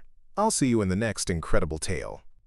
The Memorial Garden at the United States Air Force Academy bore a simple bronze plaque dedicated to the crew and passengers of Reach 447 Heavy. The inscription read, "In recognition of extraordinary courage under extreme circumstances, when skill, determination, and grace under pressure saved 96 lives above the mountains of Afghanistan." General Sarah Chen stood before the memorial on a crisp Colorado morning, her 4 stars reflecting the early sunlight as she prepared to address the newest class of cadet pilots. At 52, she had become one of the most respected leaders in military aviation, her career trajectory forever shaped by those critical hours, when everything that could go wrong had gone wrong. Aviation, she began, her voice carrying the authority that comes with hard-won experience, is an unforgiving endeavor that demands perfection from imperfect human beings. We train constantly, we plan meticulously, and we prepare for every contingency we can imagine. But sometimes, the universe presents us with challenges that no training manual can adequately prepare us for. The cadets listened with the intense attention that military students reserve for lessons that might someday save their lives. Many of them had studied the Reach 447 emergency as part of their aviation training, understanding it as a masterclass in crisis management and emergency decision-making. 10 years ago, I learned that being a pilot means accepting responsibility not just for your own life, but for every soul who trusts you to bring them home safely, Sarah continued. That responsibility doesn't end when things go wrong. It intensifies. When systems fail, when crew members become incapacitated, when every normal procedure becomes impossible, that's when your true character as an aviator emerges. The story of their emergency had indeed become legendary within military aviation circles, studied in flight schools around the world as an example of how proper training, sound judgment, and unwavering determination could overcome seemingly impossible circumstances. The Bradley protocol that Sarah had developed was now standard training for transport pilots globally. Colonel Tom Bradley, now serving as the Air Force Academy's Director of Aviation Medicine, watched from the side of the formation. His recovery had been remarkable by medical standards, though he still walked with a slight limp, and his speech carried the careful cadence of someone who had to work for every word. His contributions to aviation medicine and pilot training had earned him respect throughout the Air Force community. The most important lesson from our emergency, Sarah continued, isn't about flying techniques or emergency procedures. It's about the fact that we never fly alone. Every pilot, every crew member, every passenger is part of a team that succeeds or fails together. When Major Bradley suffered his stroke that day, he wasn't just my co-pilot anymore. He became my responsibility, just as I became responsible for every other person aboard that aircraft. Jennifer Bradley, now Dr. Jennifer Bradley with a doctorate in psychology specializing in traumatic brain injury, had established a foundation that provided support services for military families dealing with sudden medical crises. Their daughter Emma, now 14, had grown up understanding that her father's sacrifice had contributed to making aviation safer for everyone who followed. The damaged C-130, tail number 870123, had been retired from active service and was now on display at the National Museum of the United States Air Force. Visitors could walk through the aircraft and see the rebuilt flight deck where Sarah had fought for control while Tom lay unconscious beside her. The exhibit included detailed explanations of the emergency procedures and decision-making processes that had saved so many lives. Ladies and gentlemen, Sarah concluded her address to the cadets, you will face emergencies in your aviation careers. Equipment will fail, weather will exceed forecasts, and human beings will experience medical crises at the worst possible moments. When those situations arise, remember that your training has prepared you, your aircraft is designed to be survivable, and your crew is there to support you. Most importantly, remember that there are people depending on you to make the right decisions under pressure. The cadets would graduate and spread throughout the Air Force, carrying with them the lessons learned from Reach 447's emergency. Some would become transport pilots, others would fly fighters or bombers, but all would understand that aviation safety depended on the accumulated wisdom of those who had faced the impossible and lived to share their experience. Dr. Kim, now the Surgeon General of the Air Force, had implemented comprehensive medical screening programs that had identified and prevented dozens of potential in-flight medical emergencies. His experience during the Reach 447 crisis had given him unique insights into the medical aspects of aviation safety. Staff Sergeant Gonzalez, now Chief Master Sergeant Gonzalez, served as the Air Force's senior loadmaster instructor, training the next generation of cargo specialists in the procedures and protocols that could mean the difference between life and death during aviation emergencies. The manufacturing defect that had caused their engine failure had led to industry-wide changes in quality control procedures that had prevented an estimated 47 similar failures that could have resulted in catastrophic accidents. The investment in improved manufacturing oversight had literally saved hundreds of lives over the following decade. As the ceremony concluded and the cadets dispersed to their next training activities, Tom joined Sarah at the memorial plaque. His recovery had been a long journey, marked by small victories and occasional setbacks, but his determination to contribute to aviation safety had never wavered. "Think they understood the message?" Tom asked, his words careful but clear. "They understood enough," Sarah replied. "The rest they'll learn when they face their own emergencies. We've given them the foundation. Experience will teach them the rest." The two former crewmates stood quietly before the memorial, each lost in memories of that day when their lives had intersected with history in the most dramatic way possible. The stroke that had nearly killed Tom and could have claimed 96 lives had instead become the catalyst for safety improvements that continued to protect aviators around the world. "Any regrets?" Sarah asked, a question that had become something of a ritual between them over the years. "About the stroke, can't regret something I couldn't control," Tom replied with the philosophical acceptance that had characterized his recovery. "About flying with you that day? Never. You saved my life and everyone else's. That's not something you regret." The memorial garden was quiet, except for the distant sounds of cadet training activities and the occasional jet aircraft passing overhead. The peaceful setting belied the drama that had brought them together and the intensity of the emergency that had defined both their careers. Sarah's promotion to 4-star general had been accompanied by assignment as Deputy Chief of Staff for Operations, putting her in charge of Air Force flying operations worldwide. Her influence on aviation safety extended far beyond the lessons learned from a single emergency, but that emergency remained the foundation of everything she had accomplished since. The passengers from Reach 447 had scattered to assignments around the globe, but many maintained contact through an informal network that gathered annually to commemorate their survival and honor the crew that had brought them home. Their shared experience had created bonds that transcended normal military relationships. The medical supplies they had been transporting that day had indeed reached Firebase Chapman, where they had saved the lives of 3 wounded soldiers. The mission had been completed despite the emergency, a reminder that military aviation existed to serve larger purposes than the individual flights themselves. As Sarah and Tom walked back toward the Academy's main buildings, they passed groups of cadets engaged in flight training and aerospace engineering studies. These young men and women represented the future of military aviation, and many of them would someday face emergencies that would test their training, judgment, and courage. "They look so young," Tom observed, watching a group of cadets reviewing flight procedures. "We all did at their age," Sarah replied. "The difference is that they're starting their careers with better training, better equipment, and better procedures than we had. That's the real legacy of what happened to us." The improvements in aviation safety that had followed their emergency were measurable in statistics that showed reduced accident rates, fewer crew incapacitation incidents, and enhanced emergency response capabilities throughout the Air Force. The human cost of the single emergency had been translated into systematic improvements that protected thousands of future aviators. Tom's work in aviation medicine had contributed to new understanding of how medical conditions could affect pilot performance and how aircraft systems could be designed to accommodate crew incapacitation. His insights from the patient's perspective had added dimensions to aviation medicine that had never been explored before. The engine manufacturing improvements that had followed their emergency had been adopted by commercial aviation as well as military operators, creating safety benefits that extended far beyond the Air Force. The quality control procedures developed in response to their engine failure had become industry standards worldwide. As they reached the Academy's administration building, Sarah paused to look back at the memorial garden where they had just spoken to the cadets. The simple bronze plaque represented more than just recognition of their emergency.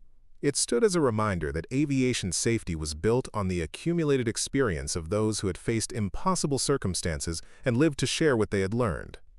"Time for the next briefing," Sarah said, checking her watch. As Deputy Chief of Staff, her days were filled with meetings, decisions, and responsibilities that affected Air Force operations around the world. "And I've got a class on crew resource management," Tom replied. His teaching duties at the Academy kept him connected to the aviation community, while allowing him to share the medical insights he had gained through his recovery experience. They parted ways at the entrance to the building, each heading to responsibilities that had grown from the seeds planted during their emergency 10 years earlier. The stroke that had struck at 15,000 feet had changed both their lives forever, But those changes had rippled outward to create improvements that would protect aviators for generations to come. The story of Reach 447 Heavy would continue to be told in flight training programs, safety briefings, and emergency response courses around the world. Each telling would reinforce the lessons about preparation, teamwork, and determination that could mean the difference between survival and catastrophe when everything goes wrong at altitude. But for Sarah and Tom, the most important outcome remained the simplest. 96 people had returned home to their families because training, skill, and courage had prevailed over circumstances designed to end in tragedy. That was a legacy that would endure long after their own careers had ended, and their names had faded from official records. The emergency was over, but its lessons lived on in the procedures, training programs, and safety culture that would protect future generations of military aviators. Sometimes, the most important victories are measured not in awards or recognition, but in the lives saved by those who face the impossible and refuse to accept defeat. General Sarah Chen and Colonel Tom Bradley had faced that impossible situation together, and their response had created a legacy of improved safety that would protect aviators for decades to come. The co-pilot who had suffered a stroke and the pilot who had landed on what felt like an impossibly short runway had together transformed near catastrophe into lasting improvements that honored both their sacrifice and their survival. In the end, that was what military aviation was truly about. Not just the individual courage of pilots and crew members, but the collective commitment to learning from every emergency, improving from every close call, and ensuring that those who came after would be better prepared for the challenges that awaited them in the unforgiving environment above the Earth. The story continued, written in the improved procedures, enhanced training, and safer aircraft that would carry future aviators through their own moments of crisis. And somewhere, in briefing rooms and flight training facilities around the world, instructors would continue to tell the story of the day when everything went wrong at 15,000 feet, and skill, determination, and grace under pressure saved 96 lives above the mountains of Afghanistan.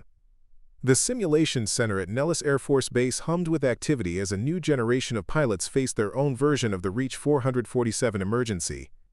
The Advanced Flight Simulator, officially designated the Bradley Emergency Response Trainer, could replicate the exact conditions that Sarah and Tom had faced 15 years earlier, down to the specific engine vibrations and control surface responses that had made their emergency so challenging.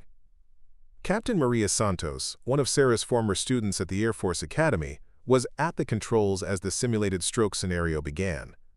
Her co-pilot, Lieutenant James Mitchell, suddenly slumped forward in his seat as the simulator technicians triggered the medical emergency sequence. The aircraft immediately began the uncommanded climb that had started the real emergency years before.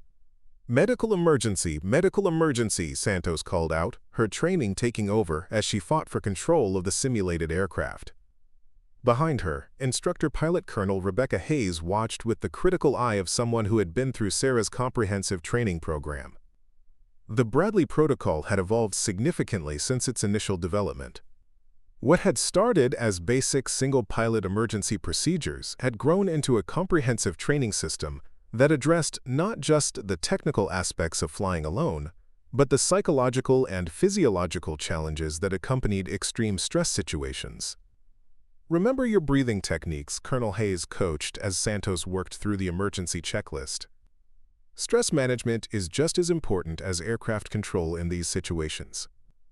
The breathing techniques were one of Sarah's innovations, developed after extensive consultation with sports psychologists and military stress researchers. She had realized that the hyperventilation and panic responses that naturally occurred during extreme emergencies could be managed through specific breathing patterns that maintained cognitive function under pressure. Santos executed a perfect single-pilot approach, landing the simulated aircraft safely, despite cascading system failures and engine problems identical to those Sarah had faced. As she shut down the simulator, her hands were shaking slightly from the adrenaline response that even simulated emergencies could trigger. "Outstanding performance, Captain," Colonel Hayes announced. "You just demonstrated why the Bradley Protocol works so effectively. Your decision-making remained clear, your priorities were correct, and you maintained aircraft control throughout the emergency sequence." The training program had now processed over 3,000 pilots through various versions of the Reach 447 scenario. Statistical analysis showed that pilots who completed the Bradley Protocol training were 73% more likely to successfully manage actual single-pilot emergencies compared to those who had only received standard training.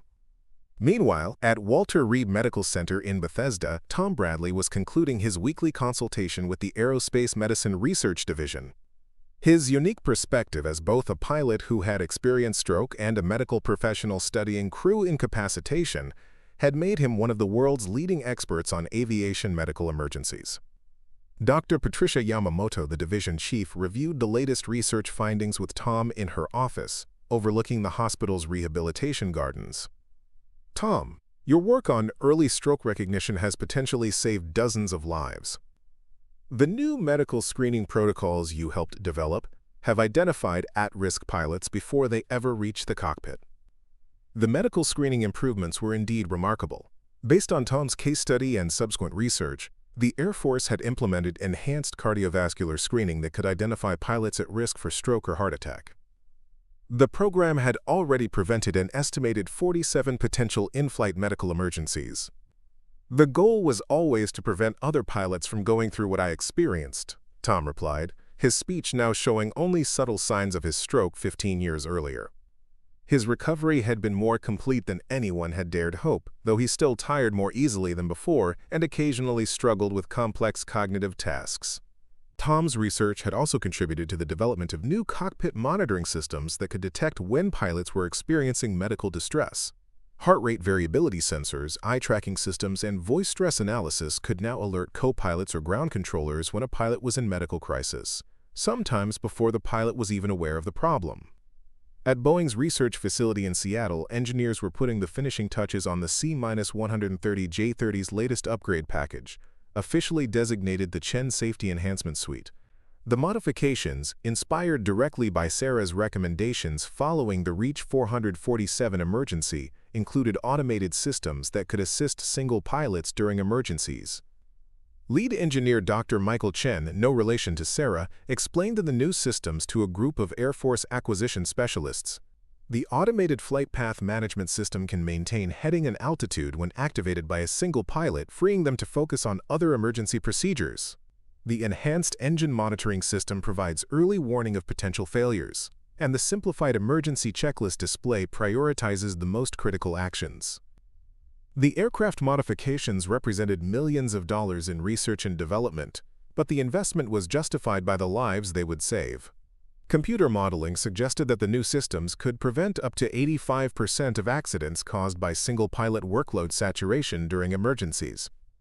Sarah, now serving as the Air Force Chief of Staff, reviewed the upgrade specifications from her Pentagon office.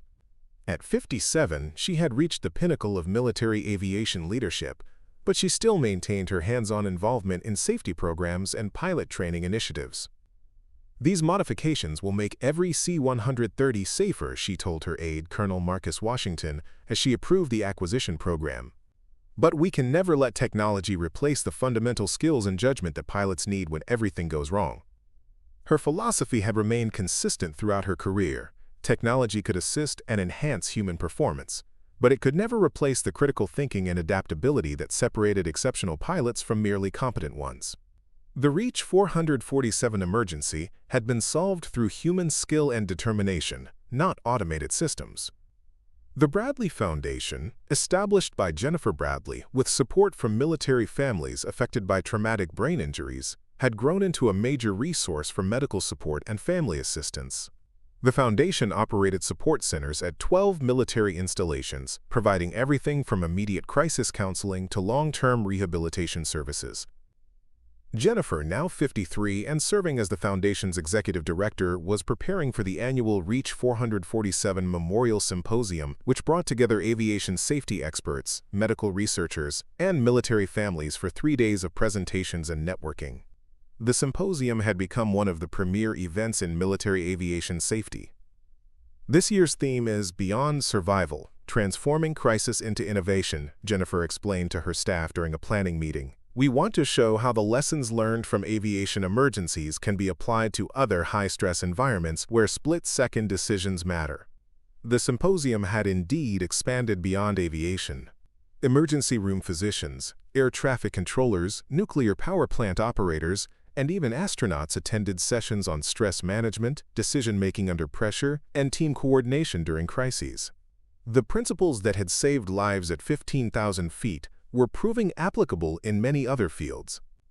Emma Bradley, now 24 and a recent graduate of the Air Force Academy, was beginning her own pilot training at Columbus Air Force Base in Mississippi.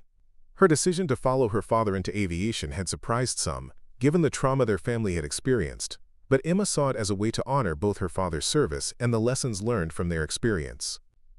"I want to be the kind of pilot who can handle anything that comes up," Emma told her instructor pilot during a pre-flight briefing. "My dad always said that aviation doesn't give you problems you can't solve if you've trained properly and keep your head in the game." Emma's training was benefiting from all the safety improvements that had followed her father's stroke. The enhanced medical screening had confirmed she had no genetic predisposition to stroke.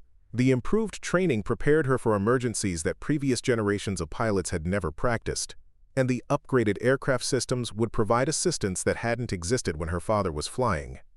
E-Training K, the original C-130, tail number 870123, had become one of the most visited aircraft at the National Museum of the United States Air Force. The exhibit included not just the aircraft itself, but a comprehensive display explaining the emergency, the decision-making process, and the long-term impact on aviation safety.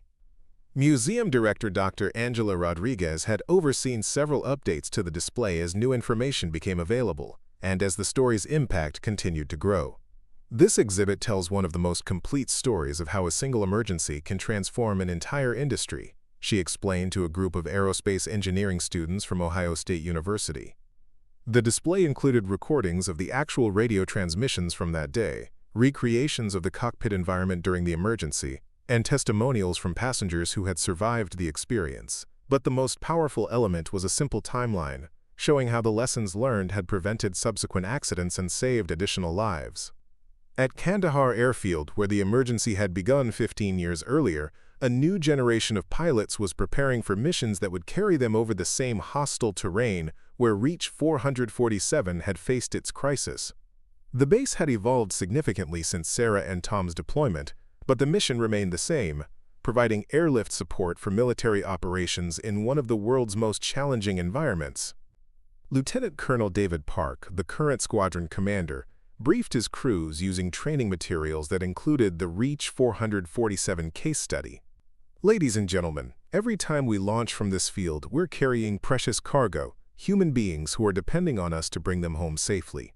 The crew of Reach 447 faced impossible circumstances and still found a way to accomplish that mission.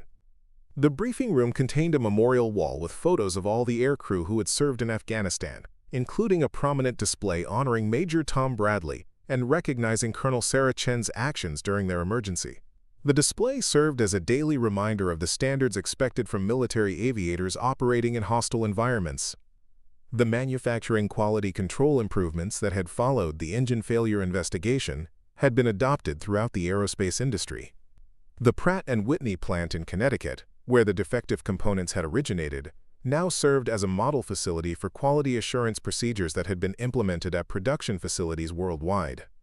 Plant manager Susan Torres conducted regular tours for engineering students and industry professionals, using the Reach 447 case study to illustrate the importance of manufacturing precision in critical applications.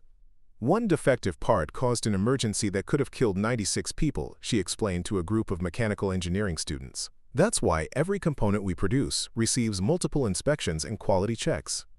The quality control improvements had cost millions of dollars to implement, but they had prevented an estimated 200 component failures that could have caused accidents across military and civilian aviation.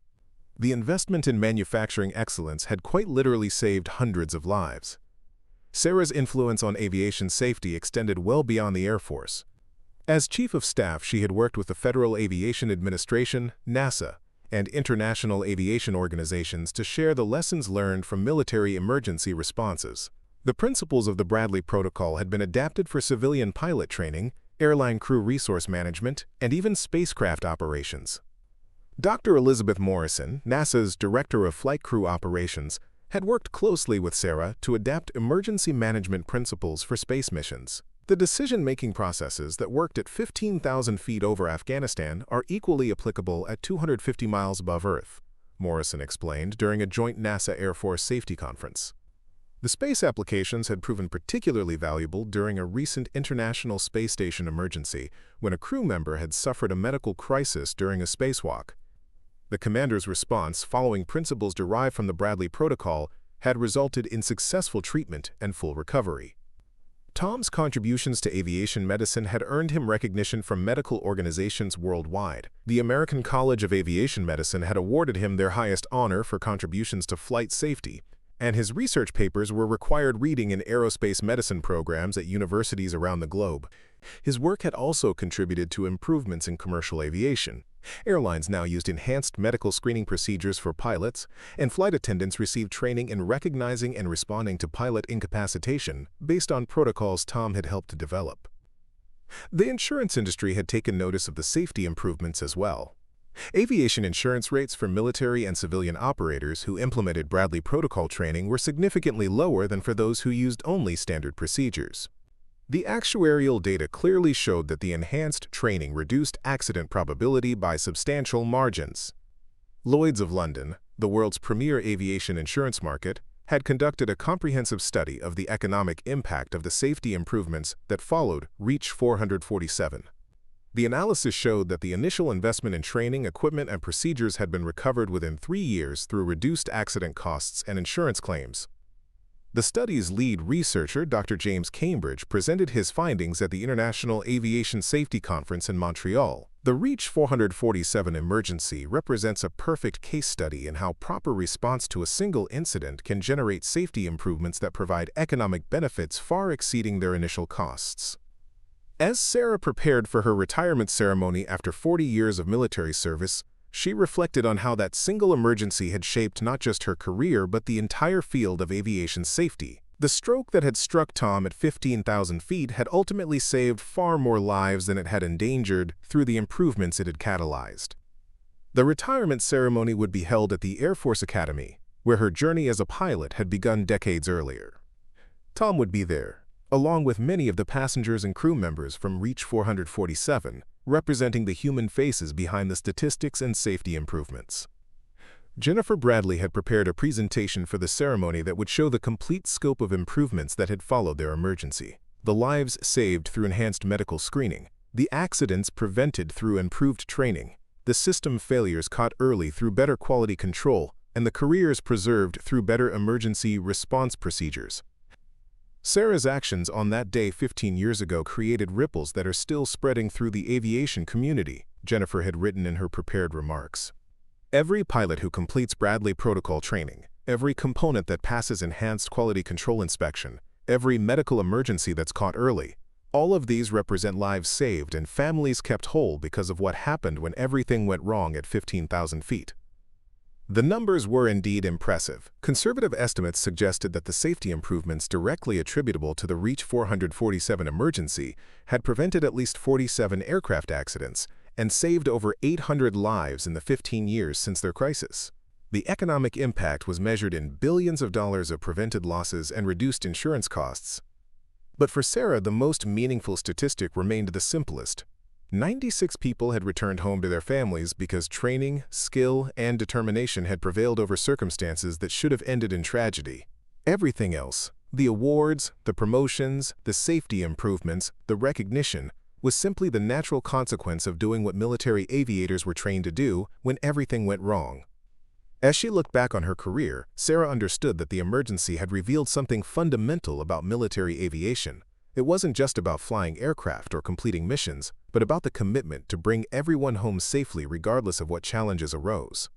That commitment had driven every safety improvement, every training innovation, and every system upgrade that had followed their crisis. The story of REACH 447 Heavy would continue to be told long after Sarah's retirement, serving as both inspiration and instruction for future generations of aviators. The lessons learned from those critical hours would live on in procedures, training programs, and the collective memory of the aviation community. Most importantly, the legacy would continue in the form of lives saved, pilots who would survive medical emergencies because of enhanced screening, crews who would successfully manage system failures because of improved training, and passengers who would return home safely because of aircraft systems designed with the lessons of Reach 447 in mind. The original C-130, tail number 870123, had become one of the most visited aircraft at the National Museum of the United States Air Force. The exhibit included not just the aircraft itself, but a comprehensive display explaining the emergency, the decision-making process, and the long-term impact on aviation safety. Museum Director Dr. Angela Rodriguez had overseen several updates to the display as new information became available, and as the story's impact continued to grow. This exhibit tells one of the most complete stories of how a single emergency can transform an entire industry, she explained to a group of aerospace engineering students from Ohio State University. The display included recordings of the actual radio transmissions from that day, recreations of the cockpit environment during the emergency, and testimonials from passengers who had survived the experience. But the most powerful element was a simple timeline, showing how the lessons learned had prevented subsequent accidents and saved additional lives.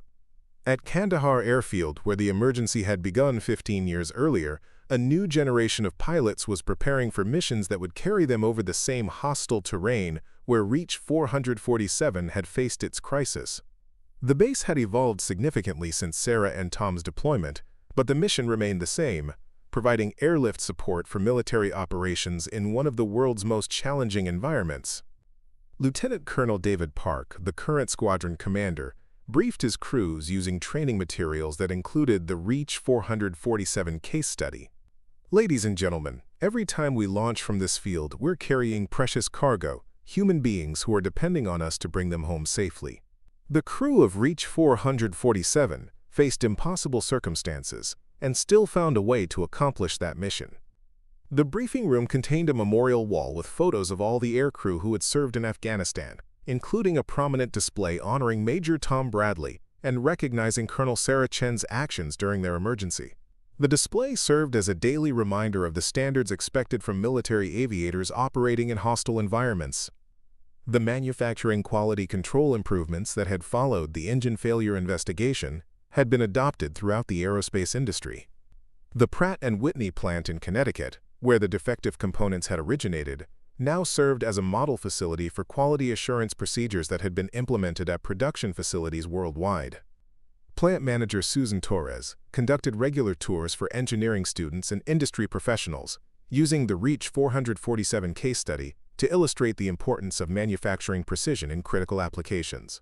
One defective part caused an emergency that could have killed 96 people, she explained to a group of mechanical engineering students. That's why every component we produce receives multiple inspections and quality checks. The quality control improvements had cost millions of dollars to implement, but they had prevented an estimated 200 component failures that could have caused accidents across military and civilian aviation. The investment in manufacturing excellence had quite literally saved hundreds of lives. Sarah's influence on aviation safety extended well beyond the Air Force. As Chief of Staff, she had worked with the Federal Aviation Administration, NASA, and international aviation organizations to share the lessons learned from military emergency responses. The principles of the Bradley Protocol had been adapted for civilian pilot training, airline crew resource management, and even spacecraft operations. Dr. Elizabeth Morrison, NASA's Director of Flight Crew Operations, had worked closely with Sarah to adapt emergency management principles for space missions. The decision-making processes that worked at 15,000 feet over Afghanistan are equally applicable at 250 miles above Earth, Morrison explained during a joint NASA Air Force safety conference.